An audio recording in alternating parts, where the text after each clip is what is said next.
Assalamualaikum warahmatullahi wabarakatuh. Puji syukur kita panjatkan kepada Allah Subhanahu wa Ta'ala yang mana masih memberikan kita kesempatan untuk menyimak video YouTube dari kelompok kami, kelompok 11 Filsafat Ekonomi Islam D, yang beranggotakan Tasya Naila Muna dengan NIM 41200028 dan saya sendiri Karisma Firanoviana dengan NIM 41200059 mengenai rekonstruksi metodologis terhadap teori keuangan Al-Ghazali.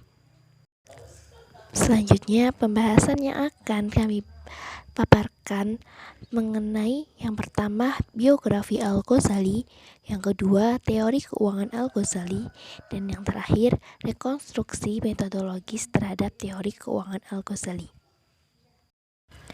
Biografi Al-Ghazali.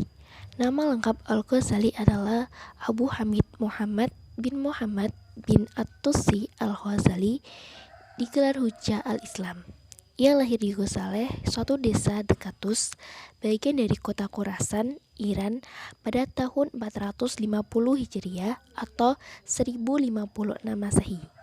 Pada tahun 484 Hijriah atau 1091 Masehi, diangkat menjadi guru besar di Madrasah Nizamiyah Baghdad selama kurang lebih 4 tahun. Al-Ghazali meninggalkan Baghdad menuju kota Damaskus. Al-Ghazali mengunjungi kota kelahirannya yaitu Tus. Di sini pun ia berkhalwat. Karena desakan dari penguasa Saljuk, Al-Ghazali mengajar kembali pada Madrasah Nizamiyah di Naisabur. Tetapi hanya berlangsung selama 2 tahun.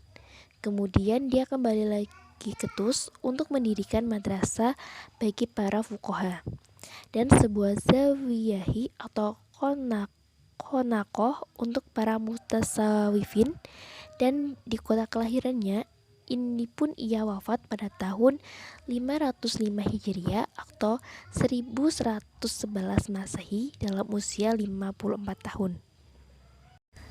Selanjutnya teori keuangan Al-Ghazali. Definisi uang menurut Al-Ghazali yaitu barang atau benda yang berfungsi sebagai sarana mendapatkan barang lain. Dengan kata lain, uang adalah barang yang disepakati fungsinya sebagai media pertukaran atau medium of exchange. Yang kedua, benda tersebut tidak memiliki nilai sebagai barang atau nilai intrinsik. Dan yang terakhir, nilai benda yang berfungsi sebagai uang ditentukan terkait dengan fungsinya sebagai alat tukar. Dengan kata lain, yang lebih berperan dalam benda yang berfungsi sebagai uang adalah nilai tukar dan nilai nominalnya. Yang kedua, jenis-jenis mata uang. Adapun jenis-jenis mata uang yaitu yang pertama ada uang komoditas. Uang komoditas dipandang sebagai bentuk yang paling lama. Sejak orang-orang menemukan kesulitan dalam sistem barter, mereka kemudian menjadikan salah satu barang komoditas yang bisa diterima secara luas dan dari segi kuantitas mencukupi kebutuhan untuk berfungsi sebagai alat tukar menukar dan unit hitungan terhadap barang komoditi dan jasa lainnya. Materi selanjutnya akan disampaikan oleh rekan saya, Tasya Naila Muna. Baik, terima kasih atas kesempatannya. Saya Tasya Naila Muna, NIM 41200028 akan melanjutkan pemaparan materi dari Mbak Karisma, yaitu B. Uang logam. Penggunaan logam merupakan fase kemajuan dalam sejarah uang. Media uang logam digunakan sejak masyarakat merasakan kesulitan ketika menggunakan uang komoditi. Para ahli ekonomi mengembalikan jenis-jenis uang logam yang beragam. Ini diwujudkan dalam dua bentuk utama, yaitu sistem satu macam logam dan sistem dua macam logam. C. Uang kertas. Uang kertas muncul pertama pada tahun 910 Masehi di Cina. Kelebihan tersendiri bagi penduduk Cina adalah sebagai penemu utama.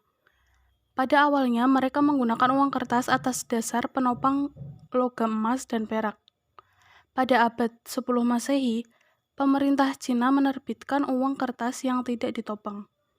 Dan pada abad 12 Masehi, Cina sudah mengenal uang kertas yang tidak bisa ditukarkan dengan emas dan perak.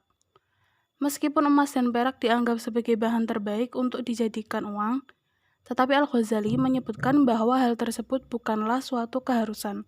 Menurutnya, boleh saja mata uang terbuat dari benda selain emas dan perak, tetapi pemerintah harus menjaga dan mengendalikan stabilitas nilainya.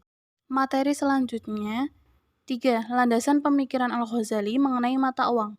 Pemikiran awal Al-Ghazali mengenai uang berawal dari pendapatnya mengenai barter.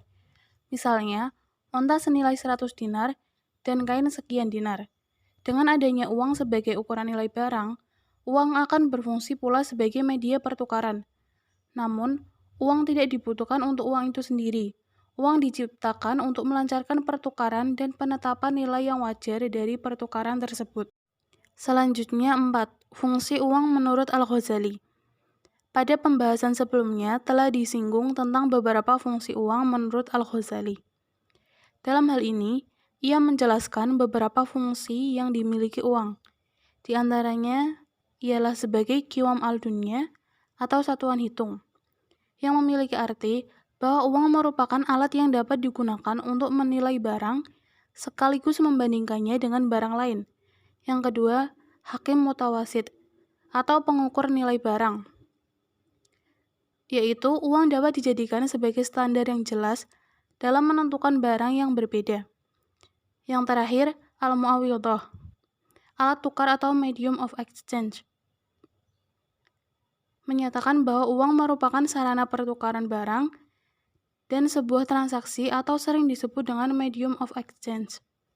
Materi yang terakhir adalah rekonstruksi metodologis terhadap teori keuangan Al-Ghazali.